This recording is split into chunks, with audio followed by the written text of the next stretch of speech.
In my pack, I wasn't a person. I was a sponge, a scentless ghost, born with one purpose, to take the agony of the strong and make it my own. They called it a gift. I called it a slow suicide. Every broken bone I mended on a soldier became a hairline fracture in my own ribs. Every fever I drew out burned behind my own eyes. I was the silent dumping ground for their pain, a vessel for the rot they were too proud to carry themselves. But when the Great Plague hit, the rules changed. They didn't thank me for absorbing their fever. They didn't see a savior. They saw a mirror of their own mortality. They called me a siphon, a parasite that lived on their suffering. They feared that if I touched them, I wouldn't just take their pain. I'd give it. So, they did the only thing cowards know how to do when they face a power. They locked the siphon away, to starve in the silence of her own stolen agonies, before we see what they did to her next. If you believe the broken deserve a voice, hit that subscribe button and join the pack. We are telling the stories the world tried to bury. Don't let Leica be forgotten. I stood in the center of the great hall, my knees shaking. Before me lay Erica's brother, his leg mangled from a rogue attack. The air was thick with the scent of his blood and the sour tang of his fear. "Do it, ghost," Madame Teresa hissed, shoving me toward him. I reached out. The moment my fingers brushed his skin, the light flared. It felt like molten lead pouring into my veins. My own leg buckled as the phantom fracture snapped through my bone. I let out a choked scream, but no one moved to help me. They only watched as the warrior's breathing evened out and his wound began to knit together. I fell to the floor, sweating and shivering, clutching a leg that wasn't actually broken but felt shattered nonetheless. Erica's brother rose from the ground, rolled his shoulder, tested the leg I had just destroyed myself to mend. Then he walked out of the great hall without looking down. Not once. "Clean yourself up," Teresa snapped, stepping over me. "You smell like nothing. It's unnerving." That was my life. I was the pack's secret medicine, a girl without a scent, without a wolf, and, according to them, without a soul. My only friend was Barnaby, a Great Dane so old and blind he tripped over his own paws. He was a defect, just like me. He bumped into the doorframe as he padded toward me, clouded eyes aimed at nothing.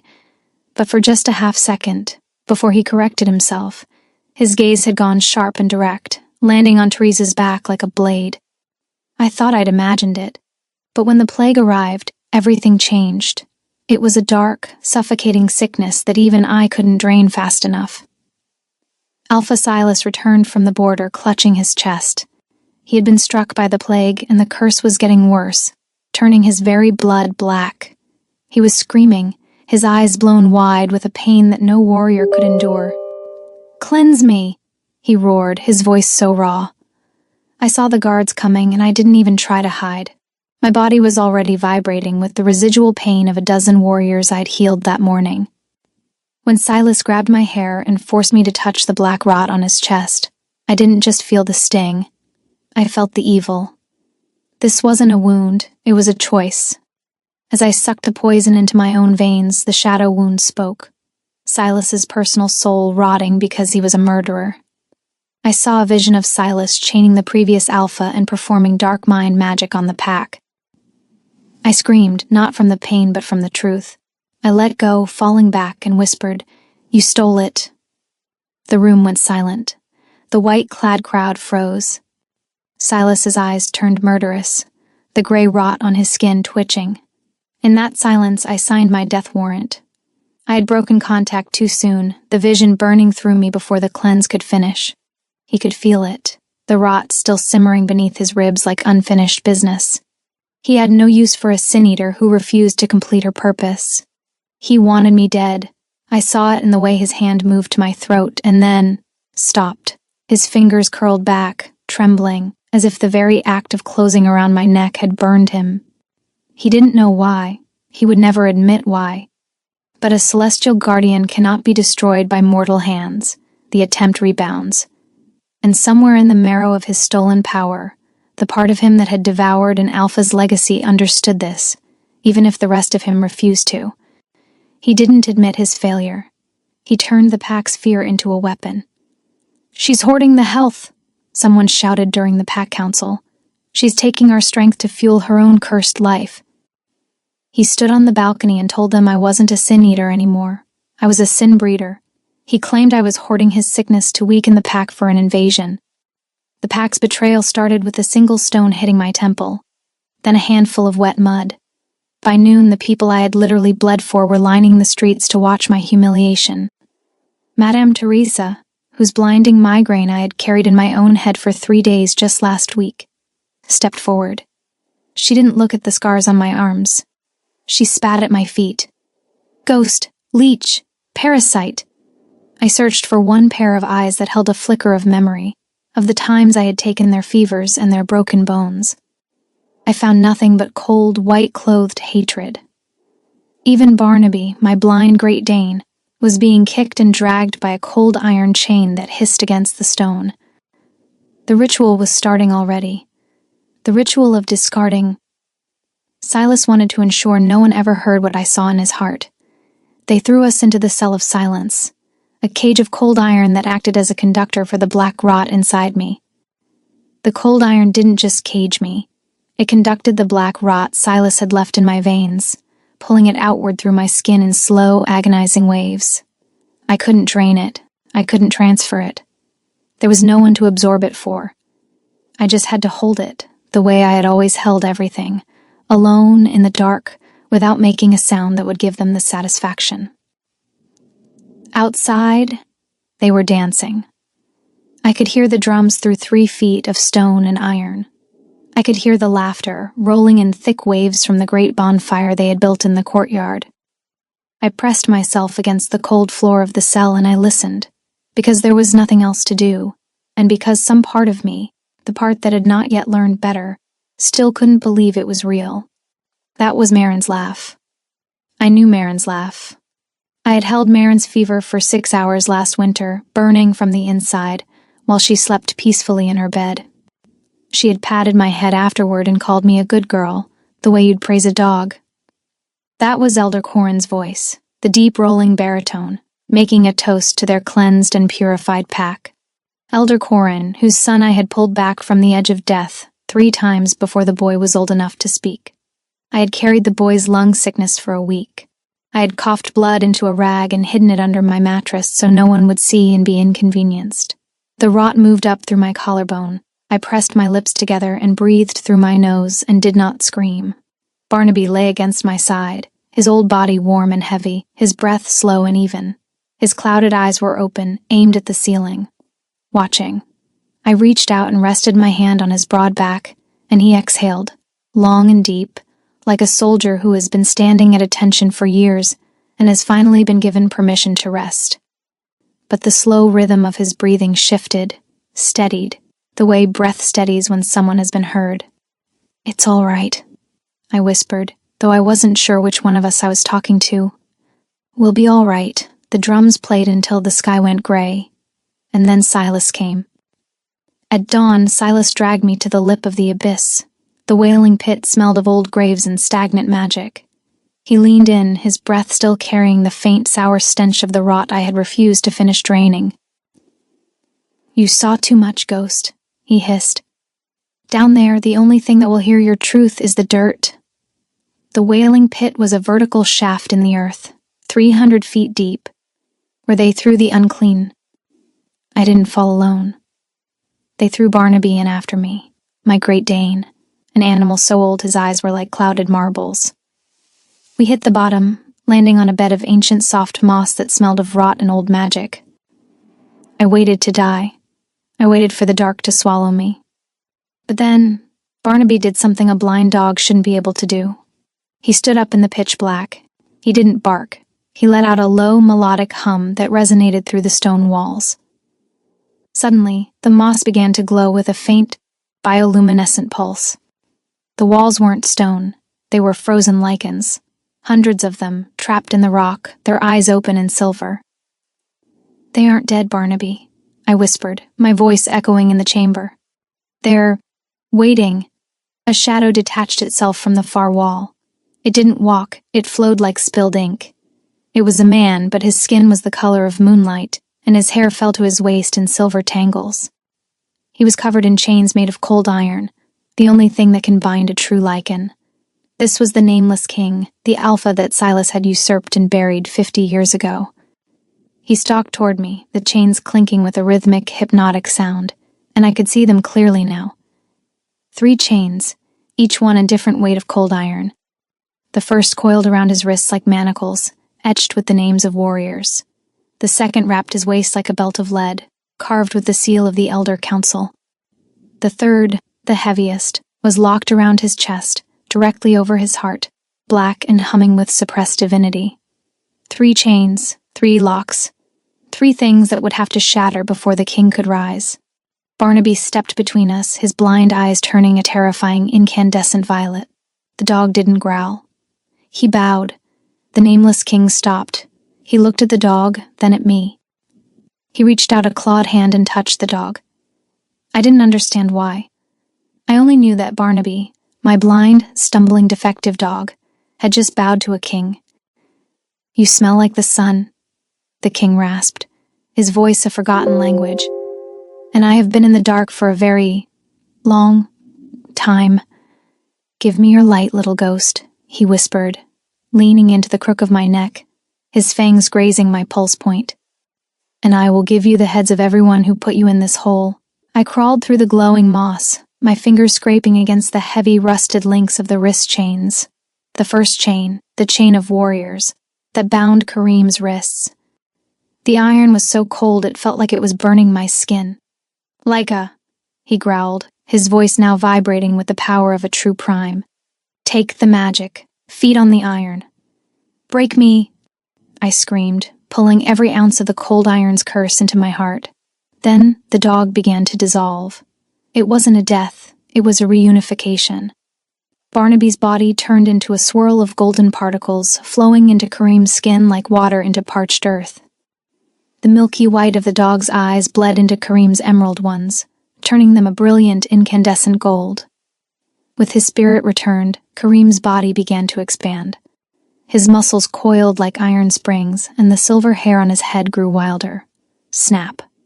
The first chain shattered, the chain of warriors, exploding into fine silver dust that settled on the moss like snow. But as the golden light flared, it didn't vanish. It drifted toward the edge of the bioluminescent moss, coalescing back into the shape of the Great Dane I knew. I reached out, my heart leaping with hope, but my fingers met only the freezing, unforgiving texture of stone. Barnaby hadn't just returned, he had sacrificed the last of his warmth to wake his king. The good boy was now a gray, motionless statue, his head tilted in that familiar, loyal pose, his sightless eyes carved in eternal watchfulness. He was a monument of stone in the shape of a dog. I collapsed to my knees beside him, my tears hot against his cold stone fur. "Barnaby, no. Please, not you too." I pressed my forehead against his stony flank, sobbing for the only creature who had loved me when I was nothing but a ghost. The silence of the cave felt heavy, crushing, and final. Kareem reached out, his one freed hand trembling as he rested it on my shoulder. His touch was like a mountain, immovable and warm. He pulled me back against the hard heat of his chest, anchoring me. "He has fulfilled his mission, Laika," Kareem rasped, his voice thick with a warrior's grief. "He did not leave you. He simply gave everything he had to return my soul so that I could protect you." He turned my face toward his golden eyes burning with a promise. He must sleep in the silence for now, a sentinel in the dark. I looked at the gray, cold face of the only friend I had ever known. The good boy was trapped in the rock, leaving a hollow ache in my chest that only the king's touch could soothe. 50 years, he whispered into my hair, his voice thick with the century of unshed tears. I waited 50 years for a girl who smells like the sun to come and set the night on fire. He touched my face and stared deep into my eyes. For several years I had only felt the rotting pain of others and never felt warmth, never felt a touch that didn't take something from me. Until the nameless king. The touch didn't take my pain, it extinguished it. It was like a cool mountain stream flowing over a wildfire. For the first time in my life I wasn't a sponge for agony. I was a person being held. He was ancient, his soul too vast for me to eat. All at once I fell to the ground and collapsed, drained of any energy left in me. When I woke up, the bioluminescent moss had turned a deep, royal violet. The cavern no longer smelled of rot, it smelled of fresh leaves and cold cedar. Kareem had used his freed hand to carve a sanctuary into the stone, a bed of silver moss and a hearth of eternal, heatless flame. The nameless king stood at the edge of the bioluminescence, arms free, the cold iron shackle of the second chain, the chain of elders, hanging from his waist like a broken promise. I took a step toward him, facing him. "You don't have a name," I managed, my eyes finally fluttering open. "No one down here has given you one." He smiled and he answered in a low tone, "Kareem." I crossed over from the bed and I sat by the fire, my leg wrapped in silver silk he had pulled from the very air. For the first time in years, the black sludge in my veins was quiet. I looked at the violet marks on my skin, the one Silas called a curse. The heat threw warm light across my arms and I went still. I hadn't really looked, at myself in years. There was no reason to. You don't study a tool. But here, in the heatless flame's amber glow, I could see all of it at once. The violet marks weren't the bruise-colored smears I remembered. They had deepened into something richer, branching up my forearms like the roots of something ancient trying to surface. The scars beneath them, thin white lines from 100 borrowed wounds, caught the light in a way that made them look less like damage and more like a map. I didn't know what they were, Ma. I didn't know what any of it meant. I only knew that for the first time, I was looking at my own hands and not seeing a pair of instruments that belonged to someone else. "I am a sin-eater, Kareem," I whispered. "I was born to be a trash can for the world's filth. Silas told me I was a mistake." Kareem moved with grace ravening and divine. He stood before me, his massive marble-cold hand cupping my cheek. His thumb traced the violet handprint on my neck. "Silas is a thief who forgot what he stole," Kareem rumbled. "You aren't a sponge for their rot little ghost. You are a celestial siphon." Kareem leaned in, his eyes glowing like dying suns. "Look at the walls, Laika. Look at the warriors. They didn't choose me because I was an alpha. They chose me because I was the starfall. And you weren't captured at 18 because you were a weak omega." He touched my forehead and I felt a sharp cold prick behind my eyes. A memory, jagged and bright, tried to break through the fog Silas had planted in my brain. "You are a celestial guardian," Kareem whispered, his fangs grazing the skin of my throat. "Sin-eaters are sent to Earth to balance the scales of God. Silas didn't find you. He hunted you. He wiped your memory because if you ever remembered that you were the Grave Queen, you would have turned his pure pack into a cemetery in a single breath." I don't remember that. The words came out smaller than I meant them to.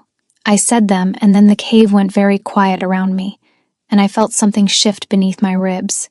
Not pain, not the phantom fractures of borrowed wounds, but something older and emptier than either of those things. I reached for it. The memory. I knew it the way you know a word that's on the tip of your tongue. The shape of it was there, the weight of it, the outline of something that had once been whole. I pressed toward it the way you press a bruise to prove it's real, and found nothing. A smooth wall where a life should have been. A door bricked over so cleanly you'd never know it was there if no one told you. Someone had stood in the place where I was made and had carefully, methodically erased every mark that proved I had ever been more than useful. He took it, I whispered. Not to Kareem. To myself. To the hollow place where the memory should have lived. He didn't just chain you. He didn't just use me. He reached inside my head and he took the thing that told me who I was, and he left me there not even knowing what I'd lost. My hands were shaking. I hadn't noticed until I looked down and saw the violet marks trembling on my skin, like a flame in a draft. "I have been walking around for years," I said, my voice cracking down the middle, grieving something I couldn't even name, feeling wrong in a way I couldn't explain, like a sentence with the first word missing. And it was him. It was him the whole time. "You will," Kareem said, his voice dropping to bedrock. "When the third chain breaks, the wipe will shatter. Every memory he stole will come back to you.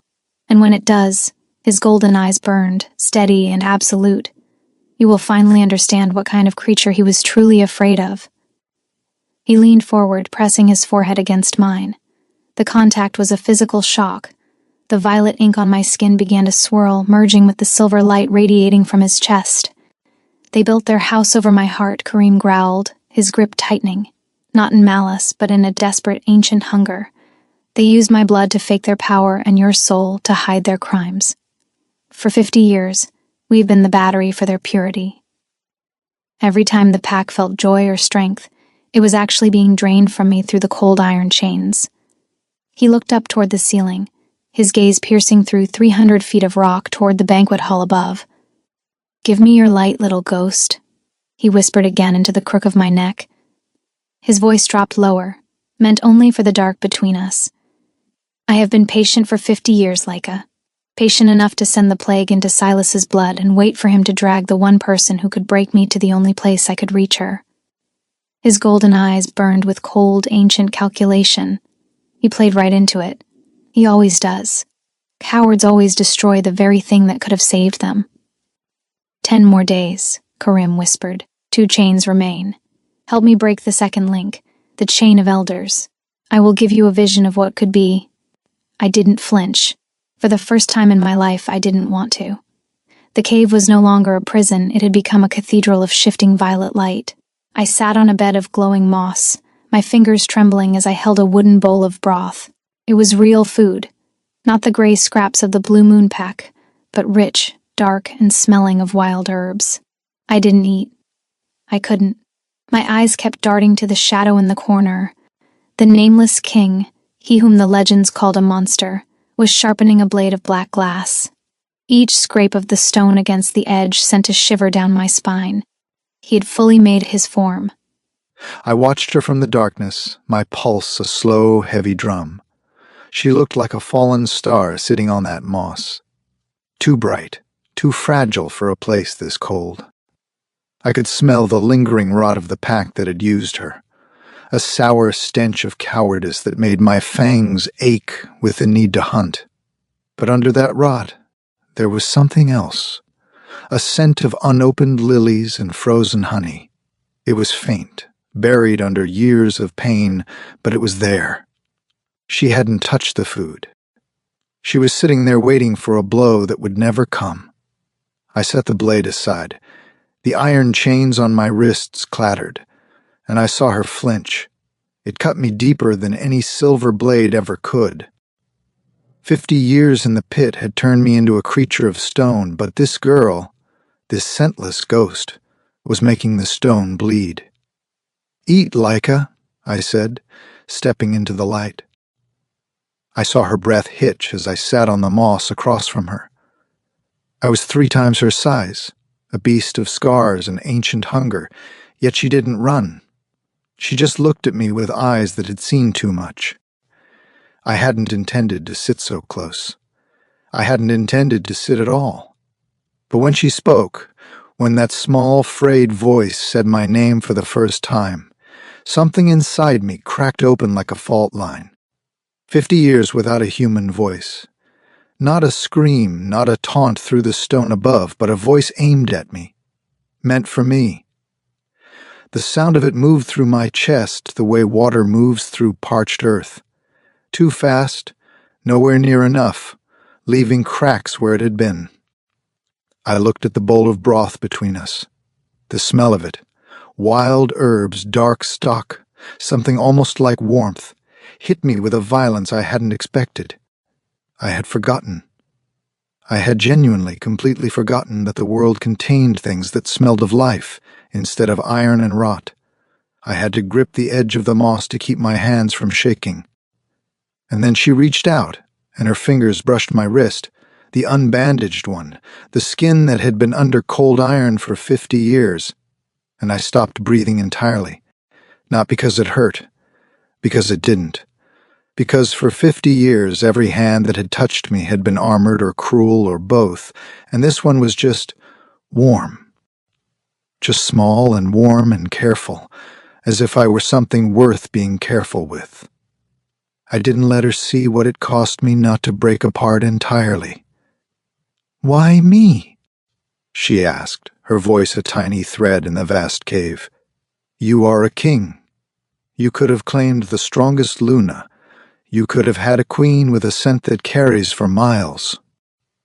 I reached out, my hand hovering inches from her face. I waited. I gave her the chance to pull away. She didn't. She leaned into my palm, her skin meeting mine with a spark that lit up the shadows. I didn't want a queen to lead my army, I rasped, my thumb grazing her lower lip. I wanted a soul that understood the silence. They called you a ghost, but to a man who has lived in a grave, you are the only thing that is truly alive.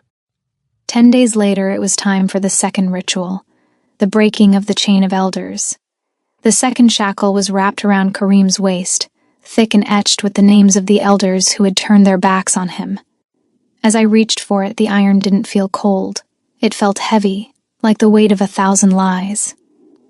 Kareem rasped, his voice dropping into a register so low it made the very stones of the pit vibrate. It is the chain of elders. It cannot be broken by magic. It cannot be broken by will. His golden eyes, dark with a 50-year hunger, locked onto mine. It breaks only when the king claims his queen. When the starfall meets the grave, I felt the air in the sanctuary thicken, turning into something heavy and sweet, like incense and cedar. The violet marks on my neck didn't just pulse, they began to burn with a dry volcanic heat that demanded to be extinguished. I reached out, my fingers trembling as they traced the corded muscle of his chest, stopping over the jagged scar where his heart beat like a trapped war drum. "Claim me, Kareem," I whispered, the words a jagged prayer. "Take back what they stole." He didn't hesitate. In one predatory movement, he lunged, his massive hands catching my waist and hoisting me up until I was straddling his lap on the bed of black silk. The contact was a physical explosion. For 19 years, I had been a sponge for pain, but as his skin met mine, I wasn't absorbing rot. I was drinking in a god's fire. "You are so bright," he groaned against my throat, his breath hot and smelling of the wild cedar I had come to crave. "I have lived in the dark for so long, and you are a wildfire." He buried his face in the crook of my neck, his tongue tracing the gold ink lines of my celestial seal before his fangs grazed the skin. I arched my back, a sob breaking from my lips as his hands slid beneath my tattered tunic, his palms rough and calloused against the small of my back. He wasn't gentle anymore. He was a man reclaimed from the grave, and his touch was a desperate, hungry demand. "Mine," he growled into my skin. "Every breath, every drop of light. Mine," he bit down, not to wound, but to mark. The moment his teeth pierced my pulse point, the world shattered. Snap. The second chain, the chain of Elder's betrayal, turned to white-hot ash. A surge of liquid electricity shot through our bonded veins. I felt the 50 years of his isolation, the crushing weight of the earth, and the agonizing cold, all of it being incinerated by the friction of our bodies. I gripped his silver hair, pulling him closer, my legs wrapping around his waist as I sought the heat only he could provide. His mouth crashed against mine, a kiss that tasted of lightning and ancient honey. It was a battle of tongues, a desperate attempt to bridge the gap between two souls that had been starved of touch since the dawn of their power. His hands roamed with a frantic reverence, exploring the curves of my hips and the arch of my spine as if he were memorizing a map of the stars. "Laika," he roared, his voice breaking. The air in the cave began to swirl, a cyclone of silver and violet energy that lifted us off the moss. I felt the divinity Silas had suppressed in me finally ignite. I wasn't just a girl or a guardian. I was a supernova, and Kareem was the gravity holding me together. As we reached the peak, the sensation was like a star collapsing and being reborn in the same second. Finally, the chain of the heart, disintegrated, the iron turning into a fine, sparkling dust that coated our skin like stardust. 2 chains, 2 costs, all paid. Kareem collapsed back onto the silk, taking me with him, his body shaking with the relief of 1,000 lifetimes. He didn't let go. He held me as if the universe would end if he loosened his grip. The scent of the eclipse, the dark, rich earth meeting the blinding heat of the sun, filled the sanctuary, thick enough to taste. I lay there, my head on his chest, listening to the thunderous, steady rhythm of a king who was finally truly free. The glow in my eyes had turned a permanent, shimmering gold. "The chains are gone," I whispered, my voice thick with the aftershocks of the claim. Karim turned his head, his lips brushing my forehead, his eyes burning with a possessive, eternal light. "The chains are gone," he agreed, his hand sliding down to interlace his fingers with mine, our gold ink marks merging into one. "But you, my little ghost, you have me for eternity." "In the vision," I started, my voice small, "you said we were fated. Did you know, before I fell?" Karim paused, his nose brushing the sensitive skin behind my ear. He inhaled deeply, a low, possessive growl vibrating in his chest. "I didn't need to see you to know you were mine. For 50 years, my wolf stared at the patch of sky above this hole. He didn't want the moon. He was waiting for a scent that didn't exist yet. When your blood hit the air, it wasn't a discovery, it was a homecoming." One evening, he found an old silver-handled brush in a chest of discarded pack heirlooms. He sat behind me for hours, untangling the matted, dirty curls of my hair. Each stroke was a vow. I didn't speak for a long time. I didn't trust myself to. There was something about being tended to, being the one receiving care instead of giving it, that kept threatening to undo me at the seams. Every time the brush caught a knot and he slowed, patient, working it free instead of pulling, I had to swallow something that felt dangerously close to grief. No one had been patient with me. Not once. Not for any reason. "You're holding your breath," he said quietly, from somewhere above my left ear. "I know. You're allowed to exhale." I exhaled. The sound of it was embarrassing, shaky and too long, like I'd been holding it since before the pit. His hands moved through my hair, separating and smoothing, and I thought about all the ways I had been touched in my life. Grabbed, shoved, used, hands that pressed me toward wounds I hadn't consented to carry. And this slow, deliberate gentleness felt so foreign to my body that it kept flinching, kept bracing for the pain that didn't come. I almost said, "I don't know what to do when no one is hurting me." I didn't say it. I pressed my lips together and watched the fire and let him keep working, and somewhere around the 3rd hour, my shoulders finally dropped from around my ears. "Silas used you to wash away his filth," Karim murmured, his eyes glowing with a dark, liquid heat. "He treated your magic like a sewer. But I see the truth, Leica. Your power isn't a sponge. It's a forge. You take the dark and you turn it into light. You are the most powerful creature I have ever met, and you are shivering because you think you're small." He turned me around, his grip firm but tender. He leaned in until our breath mingled. "I am obsessed with the way you breathe," he confessed, his thumb tracing my lower lip. "I am obsessed with the way your scent is changing from fear to this." He nipped at my neck, right over the pulse point. "I don't want to just be your king. I want to be the reason you never feel cold again. I want to be the wall between you and the world that tried to break you." Under his care, the ghost began to fade.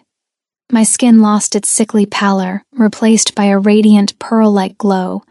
The violet marks on my neck didn't look like bruises anymore. They looked like royal tattoos, shimmering with a soft internal fire. I found myself leaning into him, seeking his heat. I found myself watching the way his muscles moved, the way his emerald eyes tracked my every movement like a predator guarding its only treasure. "They're coming for us soon," I whispered one night, curled against his massive chest. "Silas won't leave the pit unchecked forever." Karim's arm tightened around me, his hand splayed across my back, claiming every inch of me. "Let them come," he rasped, a dark, beautiful smile touching his lips. "They think they are coming to check on a grave. They don't realize they've been building a throne. We aren't just going back for revenge, Leica. We are going back to take what is ours. And I will start by tearing the tongue out of anyone who ever called you Omega." We slept that night, and the dream came again, this time more severe.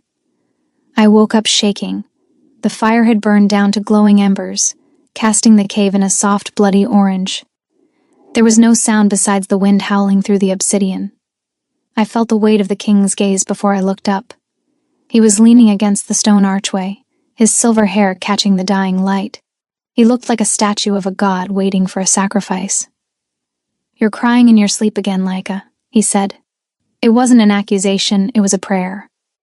I wiped my cheeks, the salt of my tears stinging the violet marks on my skin. It's the echoes. Even here, in the silence, I can still hear them.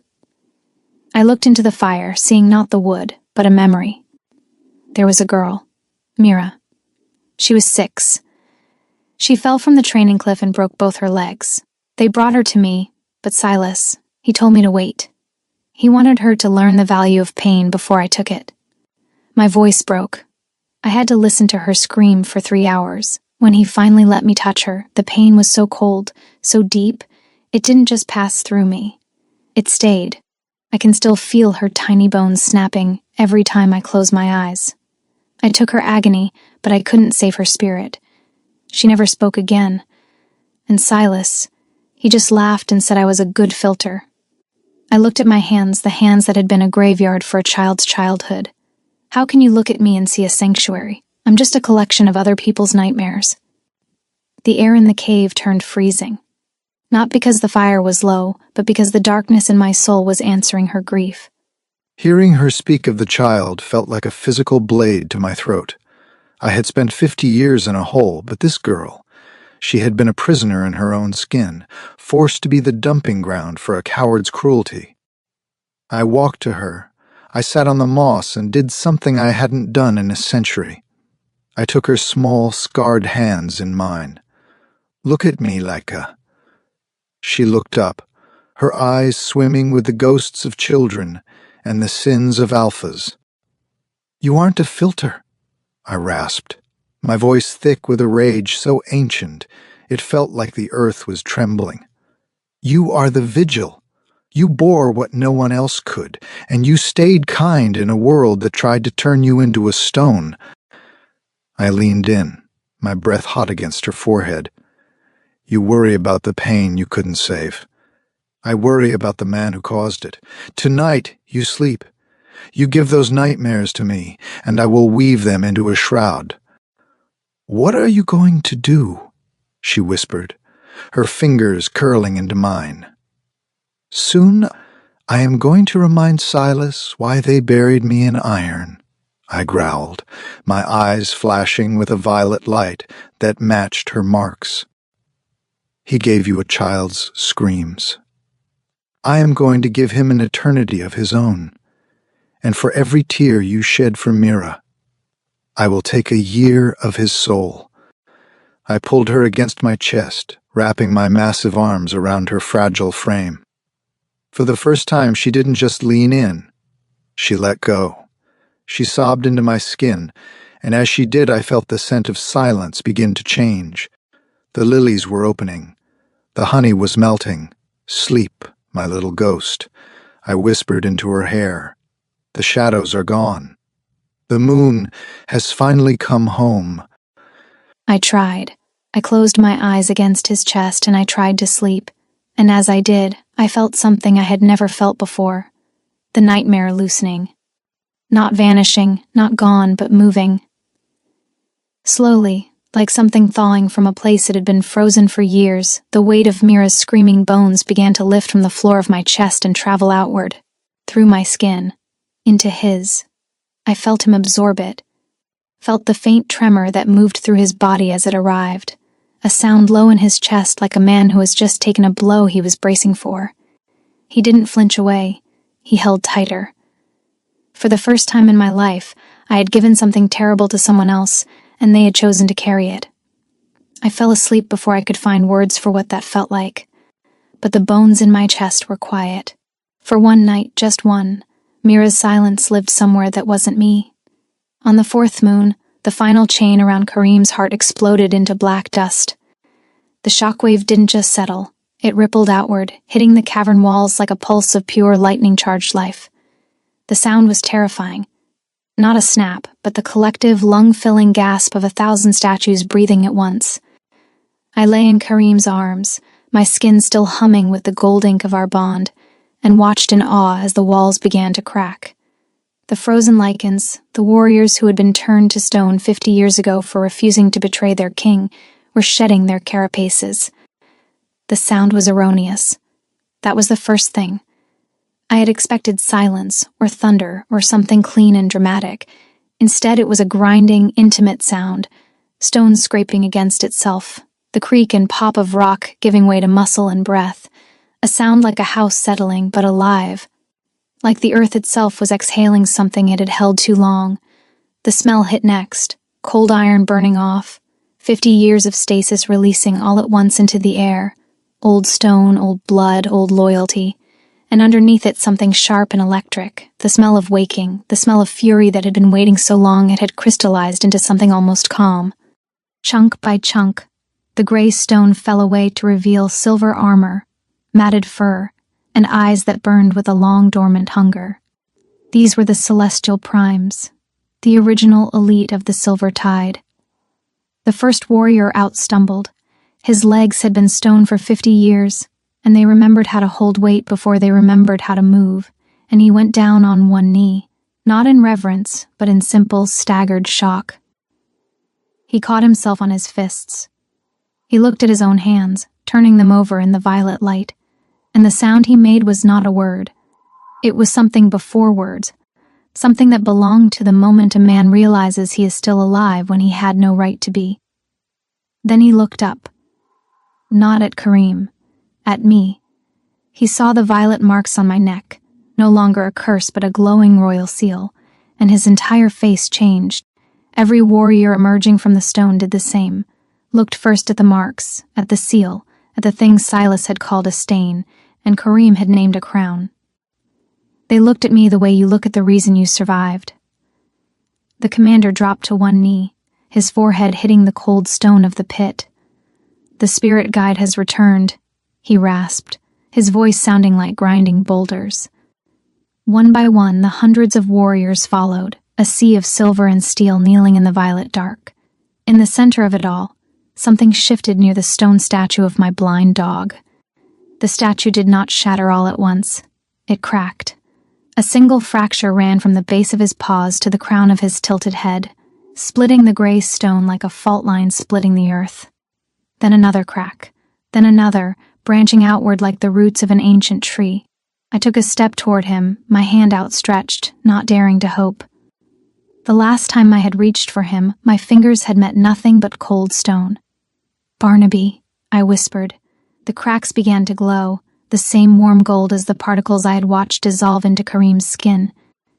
A sound came from inside the stone, low and melodic, the exact hum he used to make in the dark when I couldn't stop shaking. I knew that sound. I had fallen asleep to that sound in 100 cold corridors and 3 iron cages. The stone exploded outward, not violently, but the way a cocoon opens, the way something emerges that was never meant to stay sealed. The figure that stepped from the shattered gray shell was not a dog. He was massive, golden armor shimmering with the same incandescent violet that had lit Barnaby's blind eyes in the darkness of the pit. His build was a warrior's, his shoulders broad as a battering ram, his face carved and ancient. But the tilt of his head, that familiar, questioning, loyal tilt, was the same, exactly the same. He crossed the distance between us in 3 strides and dropped to one knee, his golden head bowing low. "I told you I'd stay near the surface, my queen," General Vardas whispered, his voice a deep, melodic rumble that I had last heard as a hum in a cold stone cave. He looked up at me with eyes that burned gold, and in them I saw the same puppy dog warmth that had kept me from breaking on 100 mornings when I had nothing else. "The general is awake, and he is very, very hungry." I laughed, and then I was crying, and I couldn't tell where one ended and the other began. I pressed my forehead to his armored brow, the way I used to press it to the cold stone of his statue, and for a moment there was no war, no king, no army at our backs. There was just the girl who had been thrown into a hole, and the creature who had stayed beside her in the dark. "Good boy," I whispered. His answer was to stand and place himself at my right hand, a wall of gold between me and everything that had ever hurt me. I stood up, pulling Laika to her feet and keeping her tucked against my side. My arm was a permanent iron band around her waist. I looked at my men, the brothers I thought I had lost to the Elder's greed. "Rise," I commanded my warriors, my voice a landslide. 50 years of silence is over. Silas has feasted on our strength and used our queen as a waste bin for his filth, but he forgot one thing. I looked down at Laika, my thumb tracing the gold lines on her cheek. You can bury a god. You can cage a queen. But you can never stop the eclipse from coming. We didn't climb out. We ascended. I wrapped my power around the entire legion, and we rose through the 300 feet of rock like a nightmare surfacing. I felt the arrogant laughter of the pack members in the great hall above us, their joy still siphoning through the floorboards. "Do you feel them, Laika?" I whispered in her ear as we moved through the stone. "I feel their sins," she said, her eyes turning a solid, glowing violet. "They are heavy. They are ripe for the harvest. Then let us reap," I answered. The heavy oak doors of the great hall didn't just open, they were shredded by a gust of silver wind. The music stopped, the wine glasses fell. We walked in first. I was the scentless ghost they had thrown into a hole, but now every step I took left a footprint of violet flame on their pure white carpet. Behind me, the shadows of the hall rose up, forming a corridor of darkness for the king. Clank, clank, clank. The Legion of the Silver Tide marched in, led by Vardas. His golden armor was so bright it seemed to drink the light from the chandeliers. As we passed the high table, Madame Teresa, who had spent the last hour laughing, drowning in her own wickedness, let out a strangled gasp. She pointed a shaking, bejeweled finger at the golden general. Vardas stopped. The entire legion halted behind him in a terrifying, synchronized silence. He turned his head slowly, looking at Teresa with the same puppy-dog tilt he used to have, but his eyes were now burning pits of gold. "The soup was always cold, Teresa," Vardas rumbled, his voice shaking the floorboards. "And your kicks were always weak. That's the beast," she hissed, her voice cracking with terror, eyes blown wide. "The blind mutt. Guards, kill that creature." He took a single step toward her, his presence so massive that the air around her seemed to vanish. "I stayed blind so I could watch over my queen," he whispered, loud enough for the entire hall to hear. "But I have excellent memory. I remember every time you touched her with that whip. I remember every time you called her a ghost." Teresa fell back into her chair, sobbing and clawing at the carpet, her purity dissolving into pathetic cowardice. Vardas didn't strike her. He didn't have to. He simply leaned in until his face was inches from hers. "I am the general of the Silver Tide," he growled, "and today I am very, very hungry for justice." "Kneel." Teresa collapsed to the floor. I didn't feel pity. I felt the weight of her migraine, the one I had carried for her, finally leaving my soul and slamming back into her skull. But it didn't stop there. It never stops with a migraine when you've spent 19 years as someone's trash can. The migraine was only the first layer. Below it came the cold, the phantom cold of iron bars, the 3-day crawl of Silas's black rot through borrowed veins, the sound of a bone snapping in a leg that wasn't mine. Every hour I had spent absorbing what Teresa had been too cowardly to feel herself came rushing back out of me and found its original owner. She doubled over in her chair, her bejeweled hands clutching her skull, her perfect white gown twisting as her body tried to process 19 years of borrowed suffering arriving all at once. "Ghost," she gasped, reaching for me, her eyes wide with a terror that finally understood what it was asking for. "Please, I never meant." "You stepped over me," I said quietly. Every single time, I turned away. There was nothing more to say to her. The debt was collecting itself. Around the hall, the harvest moved like a tide. I watched it happen the way you watch a fire return to the place it started. The guard who had kicked Barnaby's ribs 3 nights ago bent double, clutching his side, his face gray with a pain he couldn't explain. The elder who had first screamed leech at the pack council pressed his hands to his temples as 7 years of headaches I had absorbed on his behalf came home at once. They fell one by one, not dead, not destroyed, just finally made to feel what they had handed to me and called a gift. I looked at Silas, who was now clutching his throne as if it could save him. "A spirit guide cannot die, Silas," I said, my voice echoing with the power of the hundreds of warriors behind me. "And a king, well, a king only waits for his queen to wake him up." I walked to him slowly. He deserved slowly.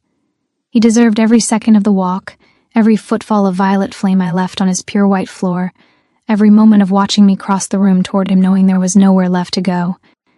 His face was the color of old bone. The partial rot I had left simmering in his chest had found its companions now.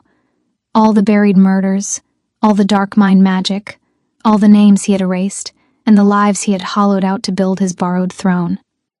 His body knew what was coming before I touched him. His hands were shaking. "Do you remember Mira?" I whispered, stopping in front of him. 6 years old, both legs broken. You made me wait 3 hours before you let me touch her. His mouth moved. No sound came out. She never spoke again. I reached out and placed my palm flat against his chest, directly over the rot. I carried her silence for years. I want it back. I unate his life. The fake scent peeled off him like scorched paper. All the murders he had committed to take the throne, all the dark mind magic the elders used to erase Kareem's name, it all rushed back into Silas's nervous system. Every sin he had pushed into me, every darkness I had absorbed so that he could stand in the light and call himself pure. It returned to its source like water returning to the sea, and Silas's body had no vessel deep enough to hold it. He shattered. Kareem stepped forward and laid cold frost energy on Silas, and under the pressure of 50 years of stolen divinity, Silas's body petrified. He turned into a frozen lichen, a statue of jagged black stone, and with a single backhand, Kareem sent the statue skidding into the center of the hall. "Let him stand here," Kareem rumbled, his voice a landslide. "Let the pack see the face of the man who turned their god into a battery." The elders were left to the purge. Their memories, once wiped, were restored, not as a gift, but as a sentence. They were forced to remember the name Kareem, and with it the weight of their treason. I watched their faces as it happened. The moment the fog cleared and they understood, fully, what they had done and what they had served, and who they had thrown into a hole to keep their comfortable lie intact. There was no violence in it. There didn't need to be. Remembering was enough. Remembering and knowing that everyone in the room was watching them remember was the whole of the punishment. The land responded instantly. Outside the hall, the dead forest began to bloom with violet flowers that smelled of frozen honey and ancient starlight. The rot was gone. Kareem turned to the pack, his golden eyes sweeping over the weeping wolves. "Do not worry. You are not to be blamed. You were all used as tools for Silas and the elders' greed. Today we rebuild. The blue moon is dead," he declared. "The eclipse pack rises. I am your king, and she..." He looked at me with a reverence that made my breath hitch. "She is your spirit guide, the one who ensures your souls never grow dark again." I looked at Kareem, seeing the man who had mended my broken bones with his own light. "Kareem," I whispered, "the chains are broken here, but I can feel the others. The stars are calling back the parts of me Silas tried to burn away." "I know," Kareem rasped, stepping close to me. He took my hand and kissed the gold ink on my palm. "You are the grave queen, Laika. You belong to the spirit realm as much as you belong to me." He knelt before me, the true king bowing to his guide. "Go," he promised. "Ascend. Find your truth in the stars. I will hold this throne and keep this land ready for your return. Whether it takes a year or a century, the eclipse will wait for its queen." I looked at him for a long moment. The king who had waited 50 years in the dark. The man who had brushed my hair with hands that hadn't touched anything gentle in half a century. The one whose chest had absorbed Mira's nightmare so I could sleep. I was trying to memorize him, the exact angle of his jaw in the light, the way the gold ink on his hand matched mine now, the particular quality of his silence, which was the only silence I had ever stood in that didn't feel like abandonment. "I don't know how long it will take," I said. My voice was steady. I didn't know how. I don't know what I'll find, up there. What I was before he took my memory. I might come back. I stopped. Started again. I might come back different. Kareem rose from his kneel in a single fluid motion and stood before me, his thumb tracing the gold seal on my cheek one last time. His eyes were burning, but his hands were still. A king who had learned, in a pit, how to hold things without crushing them. Then I will learn who you have become, he said simply. Again, however many times it takes. The dissolution started at my fingertips. I stepped back and felt it, the spirit realm pulling at the edges of me the way a tide pulls at the shore, patient and absolute and older than anything in this hall. The violet marks on my skin were blazing now, throwing light across the ruined floor, across Kareem's face, across the gold-armored figure of Varda's at my right. Barnaby, now a massive, golden-eyed wolf of pure spirit, pressed his flank against my leg, a weight that was already half made of light. I wasn't leaving as a slave. I was leaving as the master of the silence. The last thing I felt was Kareem's gaze, not desperate, not grasping, not the grip of a man watching something be taken from him. It was the gaze of a king standing guard over something he had chosen to trust the stars with. Patient, absolute, ancient in a way that had nothing to do with age and everything to do with knowing that some things are worth the wait. The last thing I saw was his silver hair lifting in a wind that finally, smelled of freedom. And then the veil closed, and the grave queen began to remember her name. If you need to know what she remembers, if you need to know what a woman does the moment she gets her stolen self back, Part 2 is already waiting for you. Hit subscribe so you don't miss it. And if this story found something in you that needed finding, drop a comment below. I read every single one. The scentless ghost was gone. The sovereign of the stars had begun her journey.